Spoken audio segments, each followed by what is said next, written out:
কে রহমতে আলাম নূরে মুজাসসাম সাহাবীরা আতর বানায় ওই নবীজির ঘাম বলো সাহাবীরা আতর বানায় মোর নবীজির ঘাম শোনো মানো জানো কেমন আমার নবীজি শোনো মানো জানো কেমন আমার নবীজি যাহারে পাগল চন্দ্র সূর্য তারকারাজি বাবা আরো শোনো বাণী সুন্দর কাহানি আরো শোনো বাণী তোমরা সুন্দর কাহানি জান্নাতের ওই রুমে রুমে লেখা নবীর নাম রহমতে আলাম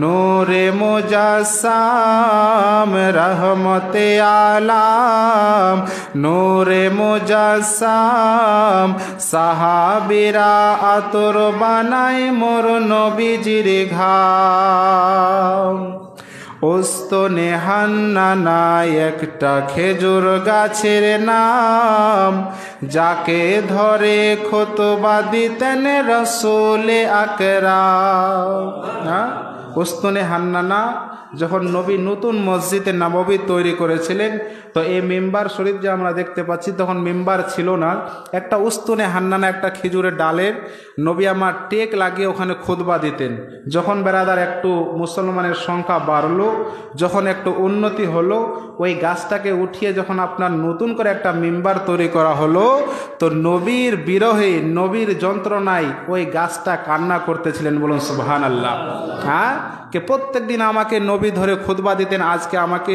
এখান থেকে হাঁটিয়ে দিল আল্লাহু আকবার কাবীরা তো ওই গাছটার নাম হচ্ছে উস্তুনে হান্নানা তাই বেরাদার কবি কি বলছেন শুনুন একবার মহব্বতে বলুন সুবহানাল্লাহ কে উস্তুনে হান্নানা একটা খেজুর গাছের নাম যাকে ধরে খুতবা দিতেন রাসূলে আকরাম গাছটি নবীর বিরহে কাঁদিতে রহে নবীর বিরহে গাছ কাঁদিতে রহে হতভাগে হইলেন যত সাহাবায়ে কেরাম রহমতে আলাম নূরে মুজাসসাম সাহাবীরা আতর বানায় ওই নবীজির ঘাম সাহাবীরা আতর বানায় মোর নবীজির ঘাম বেরাদার মুআজ্জাজ সামিঈন কিরাম আজকে পবিত্র জুম্মার দিনে আমরা এসেছি আল্লাহ তাবারক ওয়া তাআলার কাছে লাখ লাখ শুকরিয়া কে আজকে আমাদের এই কামের দিনে মাঠে না রেখে আল্লাহর ঘরে ডেকেছেন এটারও একটা আল্লাহর অনেক বড় শুকরিয়া হ্যাঁ অনেক বড় ইহসান অনেক মানুষ দেখেন মাঠে এখনো পড়ে আছে অনেক মানুষ দেখেন বাড়িতে বসে আছে কিন্তু মসজিদে আসতে পারছেন না আল্লাহু আকবার মসজিদে ওই ব্যক্তি আসবেন যাকে আমার আল্লাহ পছন্দ করেন বলুন সুবহানাল্লাহ তো আপনারা একবার শুকরিয়া আদা করেন আল্লাহ যে আল্লাহ আমাদের দুনিয়ার মহব্বতকে ত্যাগ করে দিয়ে আল্লাহ আমাদেরকে ডেকেছেন আল্লাহর ঘরে আমরা আসতে বসতে পেরেছি একবার বলুন আলহামদুলিল্লাহি রাব্বিল আলামিন বিশ্বের মুসলমানেরা আমার কোরআনে পাক আয়াতে কারিমা তেলাওয়াত করেছি আল্লাহ তাবারক ওয়া তাআলা বলেন ইয়া আইয়ুহাল্লাযিনা আমানু এই ঈমানদার বিশ্বাসী বান্দাগণেরা ইত্তাকুল্লাহ তোমরা আমাকে দেখে ভয় করো বলুন সুবহানাল্লাহ আল্লাহ তাবারক ওয়া তাআলা বলেন তোমরা আমাকে ভয় করো হ্যাঁ ভয় করার মতো ভয় করো বেরাদার ইসলাম আল্লাহকে ভয় করার অনুমতি কোরআনে আমার আল্লাহ দিয়েছেন মুআজ্জাজ সামিঈন কিরাম আল্লাহকে ভয় কেমন করে করতে হয় যে জিনিস দেখা যায় ওই জিনিসটাকে দেখে ভয় পায় মানুষ বাঘ দেখলে ভয় পায় মানুষ ভূত বা জিন পুরি দেখলে ভয় পায় তো বেরাদার আল্লাহকে জিজ্ঞাসা করুন মাওলা তুমি যে ভয় করার অনুমতি দিলে তোমাকে আমরা কেমন করে ভয় করব? আপনি তো নিরাকার, আপনাকে তো দেখা যায় না, আপনি তো বেরাদার, আপনি তো সব জায়গায়, আপনি সব দিক থেকে পাক, আপনাকে আবার ভয় কেমন করে করব? তো মহান আল্লাহ তাবারক ওয়া তাআলা বলেন, বান্দা, দুনিয়ার মানুষ যেরকম বাঘকে দেখে ভয় পায়, দুনিয়ার মানুষ যেরকম জিন পরীকে দেখে ভয় পায়, আমি তোমাদেরকে ওই রকমভাবে ভয় করতে বলছি না। আমি আল্লাহ ভয় করার মানে হলো এটাই, তোমরা আমার আহকামের উপরে চলো, আমাকে ভয় করা হয়ে যাবে। বলুন সুবহানাল্লাহ। আমি যে তোমাদেরকে হুকুম দিয়েছি, নামাজ পড়ার হুকুম দিয়েছি, নামাজ পড়ো, আমাকে ভয় করা হবে। রোজা রাখার হুকুম দিয়েছি, রোজা রাখো, আমাকে ভয় করা হয়ে যাবে। জাকাত দেওয়ার হুকুম করেছি, তোমরা জাকাত বের করো, অসুর বের করো। আমি আল্লাহ তাবারক ওয়া তাআলা বলে দিলাম, এই আয়াতের উপরে তোমার আমল হয়ে যাবে। আমাকে ভয় করার মানে হলো এটাই যে আমার কথা মতো তোমরা চলো, দুনিয়ার মহব্বতে পড়িও না। বলুন সুবহানাল্লাহ।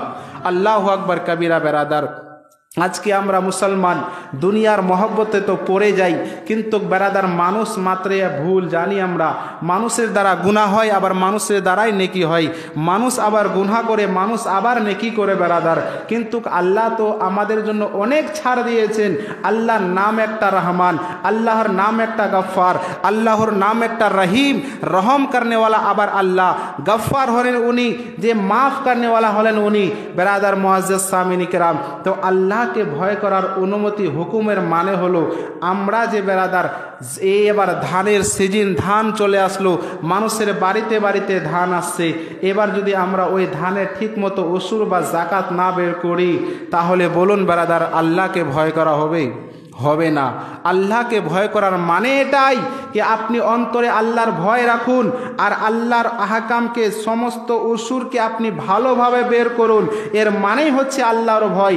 আপনি অসুর বের করে ভালো করে বের করবেন, আমার আল্লাহ তাবারক ওয়া তাআলা আপনার বাড়িতে রহমত বর্ষিত করবে। বলুন সুবহানাল্লাহ।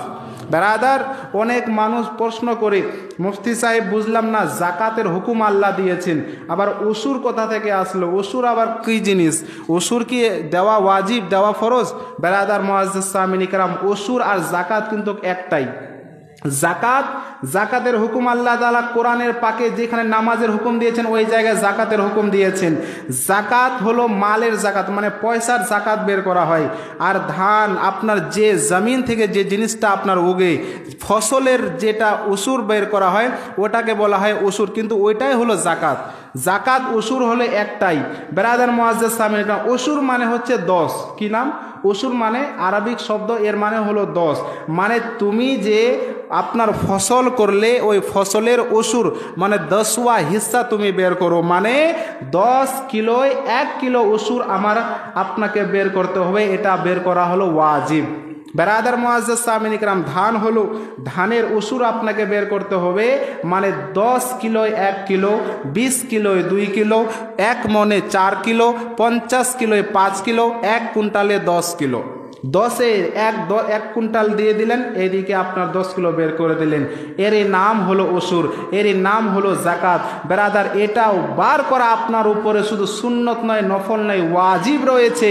এর যদি আপনারা বার না করেন, কাল কিয়ামতের মাঠে এই মাল, যে মাল আপনি কষ্ট করে ফসল করলেন, এই মালগুলো